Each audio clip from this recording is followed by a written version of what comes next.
Hi, I'm the Recruiting Maven and welcome back to my channel. So today I just want to say a quick thank you to all those who like, share, and subscribe to my channel. I so appreciate your support. I'm very, very grateful for that. I will say just a quick note. I did get a couple of notices or direct messages from a few of you, and I just want to be very upfront and clear, which I thought I was being very upfront and clear, but just to make sure. I do charge for my services, which is social media evaluation, resume writing and editing, and also some career coaching. So I just want to be very clear about that because there seemed to be a bit of a misunderstanding over the last week. So moving on with today's topic of conversation, which really revolves around salaries being less than market value. And I do get a lot of complaints about that. More recently, I had a candidate who was a phenomenal legacy developer and no COBOL, although I hear COBOL is a dead language like Latin, which I think is kind of funny, but I will say that this person also had Java and C# under his belt, and he was a phenomenal candidate.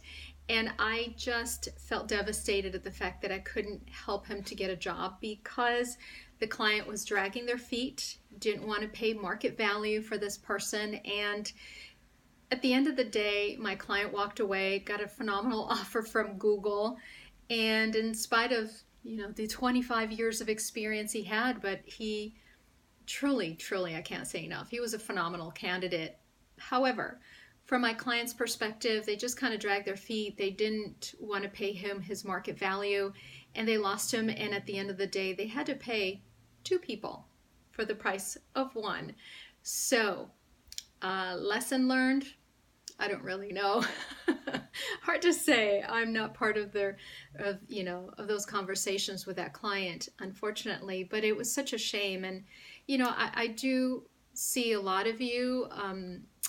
Well, not see, but I hear from a lot of you complaining about that situation. And I want you to at least consider the fact that when you're applying to a position, you got to take also look at the company. Are they a nonprofit? Nonprofits do not have deep pockets. Some may, most of them don't. I would say, at least not in my experience. And if it's a research company, they may not also have very deep pockets as well, along with startups, depending on what series of funding they're in. So please keep that in mind. Yes, you are valuable. Maybe you do have a phenomenal background in whatever it is, in whatever industry that you do and what you do. However, keep those items in mind. And although in 2018, we cannot, as recruiter, ask you for your salary history, and that's great. But the offset to that is if I don't know where you're targeting your salary to be in your next position, I won't be able to help you. And it's not about knowing what you made in the past. I just want to know what you're planning to make from this point forward. And as I mentioned in another video, I would always suggest to request an extra $10,000 in your next role without a question, and I'm happy to do that. No questions asked. It's not going to be a push and pull. We're not pulling teeth out of a chicken in this conversation that you and I would have. So please rest assured that, and I would advise other people if you're in negotiations to ask for that $10,000 raise, if you will, right? And be brave about it because you do deserve it if you do have that experience, right? So I just really need to know where you stand. That's all I ask. And I think that that's what most recruiters are asking when they ask you the money question. For those recruiters who get offended, it's not about the money. Oh my gosh, I can't believe you've asked me about the money. Look, at the end of the day, part of happiness is money, being able to pay your bills, being able to support your family, meet all your obligations. And I truly understand that because I too have my own bills and obligations. So,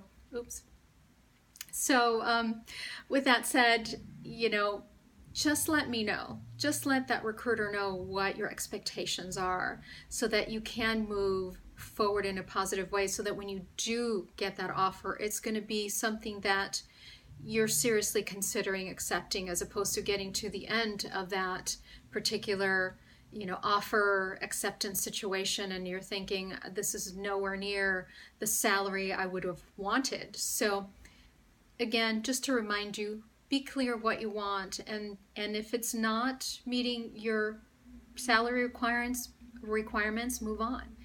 And so those are my thoughts for you today.